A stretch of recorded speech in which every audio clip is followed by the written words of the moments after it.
نہیں، 1 منٹ رکیں، یہ بات ہضم کرنا تھوڑی مشکل ہے نا۔ وہ ایک ایسا انسان ہے جو اس وقت تک دنیا کا عظیم ترین حکیم بن چکا ہے، جس کی بادشاہوں اور نبیوں کے دربار میں عزت ہے، اور کوئی عام سا شخص انہیں زبردستی گھسیٹ کر غلام بنا لیتا ہے اور وہ بالکل خاموش رہتے ہیں۔ ہاں، سننے میں عجیب لگتا ہے۔ انہوں نے کوئی مزاحمت نہیں کی۔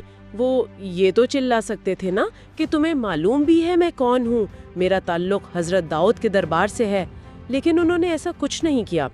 کیوں؟ یہ تو ایک طرح کی بزدلی یا بے بسی لگتی ہے مجھے۔ دیکھیں، بظاہر یہ بزدلی لگتی ہے، لیکن نفسیات اور تصوف کی دنیا میں اسے انا کی موت یا ایگو ڈیتھ کا اعلیٰ ترین مقام کہا جاتا ہے۔ ہم لوگ آج کل اپنے نام، اپنے عہدوں اور اپنے مرتبے کے قیدی بن چکے ہیں۔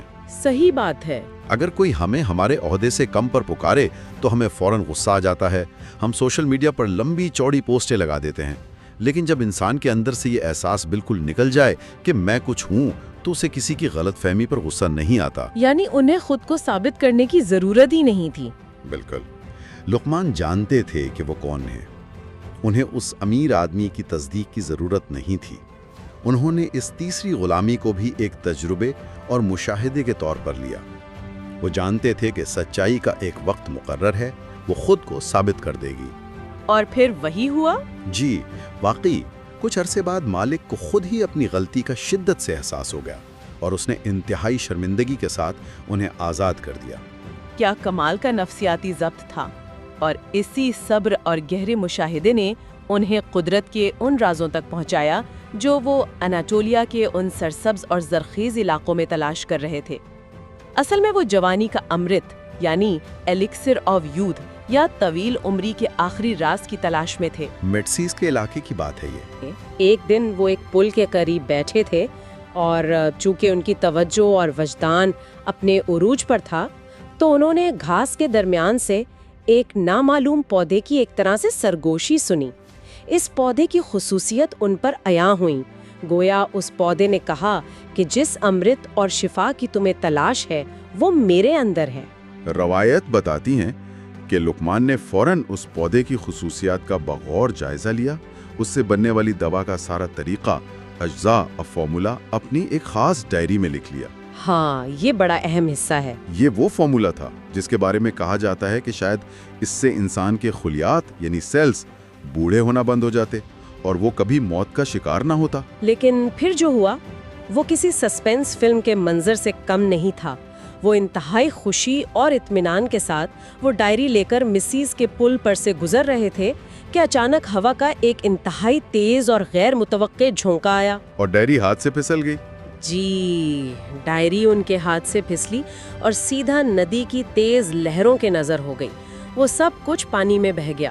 انہوں نے فوراً نیچے جا کر تلاش کیا، لیکن ندی کے کنارے سے صرف ایک آدھا پھٹا ہوا ورق، ایک صفحہ باقی ملا۔ صرف ایک ورق؟ صرف ایک ورق۔ اور کہا جاتا ہے کہ آج کے دور میں دنیا بھر میں ہربل میڈیسن یا علم طب کی جتنی بھی ترقی ہے وہ اسی ایک بچے ہوئے صفحے کی بنیاد پر ہے۔ مجھے سوچ کر حیرت ہوتی ہے کہ اگر وہ پوری ڈائری بچ جاتی تو کیا ہوتا؟ یہ تو حیرت والی بات ہے۔ قدرت نے اتنی محنت کے بعد وہ ڈائری پانی میں کیوں بہا دیا آخر؟ دیکھیں، یہ واقعہ ہمیں قدرت کے ایک انتہائی گہرے فلسفے اور قانون کی طرف اشارہ کرتا ہے۔ انسان کو شفا کا علم تو دیا گیا، جس کی بنیاد پر وہ ایک صفحہ پوری دنیا کی طب کا محور بن گیا، لیکن موت پر قابو پانا یا ہمیشہ کی جوانی قدرت کو خود منظور نہیں تھی۔ ہاں، واقعی۔ اگر انسان کبھی نہ مرتا تو اس دنیا کا سارا نظام، ساری جد و جہد اور زندگی کی اہمیت ہی ختم ہو جاتی۔ موت ہی تو وہ حقیقت ہے جو زندگی کو قیمتی بناتی ہے۔ بالکل صحیح۔ حتمی امرت کو ہوا اور پانی نے واپس قدرت کے حوالے کر دیا، یہ بتانے کے لیے کہ انسان کا کام کوشش کرنا ہے، لیکن کائنات کے کچھ آخری رازوں پر قدرت کی ہی اجارہ داری رہے گی۔ کیا خوبصورت بات کی آپ نے۔ وہ ڈائری اور وہ امرت کا فارمولا تو بے شک ندی کی لہروں میں بہہ گیا، لیکن خوش قسمتی سے ان کی زبانی کہی گئی جو حکمت تھی وہ نسل در نسل ہم تک پہنچی ہے، اور ان کی یہ باتیں جو انہوں نے ہزاروں سال پہلے کہیں وہ آج کی ماڈرن روزمرہ زندگی کے لیے ایک بہترین لائف ہیک ہے۔ بے شک۔ مثال کے طور پر انہوں نے اپنے بیٹے کو ایک بار جو نصیحت کی وہ سنے۔ انہوں نے کہا، بیٹے زندگی میں 3 کام ضرور کرنا، ہمیشہ بہترین کھانا کھانا، بہترین بستر پر سونا اور دنیا کے سب سے عالی شان محل میں رہنا۔ تو بیٹا بھی تو حیران ہوا ہوگا نا؟ بالکل، بیٹا حیران ہو کر بولا، بابا ہم تو عام سے غریب لوگ ہیں، میں یہ سب کیسے کر سکتا ہوں؟ تو انہوں نے جو جواب دیا وہ انسان کے زاویے یعنی پرسپیکٹو کو پوری طرح بدل کر رکھ دیتا ہے۔ جی، انہوں نے فرمایا کہ بیٹے جب تمہیں سچی اور کراکائی کی بھوک لگے تبھی کھانا کھانا، تو وہ روکھی سوکھی روٹی بھی تمہیں دنیا کا بہترین اور لذیذ ترین کھانا لگے گی۔ واہ! جب دن بھر خوب محنت کر کے پسینہ بہا کر تھک کر سوگے تو زمین کا پتھر بھی تمہیں دنیا کا بہترین اور نرم بستر لگے گا۔ اور تیسری بات، لوگوں کے ساتھ اتنا اچھا، مہربان اور سچا سلوک کرو کہ تم ان کے دلوں میں رہنے لگو۔ کیا بات ہے! تو سمجھو تم دنیا کے سب سے قیمتی اور عالی شان محل میں رہ رہے ہو۔ یعنی انہوں نے مادی چیزوں کو اندرونی سکون سے جوڑ دیا تھا۔ یہ واقعی کمال ہے، اور ان کے صحت کے اصول تو آج کی ماڈرن میڈیسن سے بھی بالکل میل کھاتے ہیں۔ انہوں نے جو بنیادی اصول بتائے ان میں شامل تھا کہ رات کو وقت پر سونا اور دن میں جلدی جاگنا۔ ہاں، یہ تو سب سے بیسک اور اہم ہے۔ اور اس کے علاوہ پیشاب کو کبھی نہ روکنا، کیونکہ یہ جسم میں زہر پھیلاتا ہے۔ آدھی رات کو اچانک نیند سے اٹھ کر ٹھنڈا پانی نہ پینا، اگر پیٹ بھرا ہوا ہو تو دوبارہ ہرگز کچھ نہ کھانا۔ اور ایک سب سے دلچسپ نصیحت جو مجھے لگتی ہے، انہوں نے کہا کہ بیت الخلا یعنی واش روم میں زیادہ دیر مت بیٹھنا۔ اچھا۔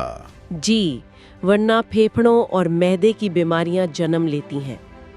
یہ تو بالکل ایسا لگتا ہے جیسے وہ 11ویں صدی قبل مسیح میں بیٹھ کر ہمیں وارننگ دے رہے ہوں کہ بھائی واش روم میں فون لے کر مت جایا کرو اور وہاں بیٹھ کر گھنٹوں سکرولنگ مت کرو۔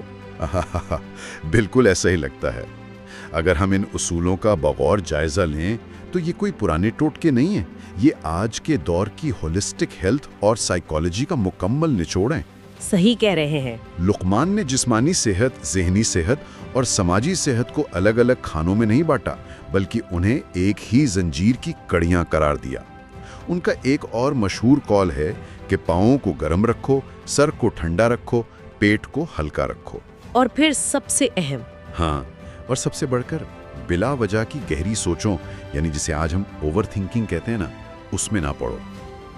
جب ان سے پوچھا گیا کہ دنیا کی بہترین نعمت کیا ہے تو انہوں نے کسی دولت کا نام نہیں لیا، بلکہ کہا اچھا اخلاق۔ سبحان اللہ۔ اور جب پوچھا گیا کہ بہترین دولت کیا ہے تو جواب دیا صحت۔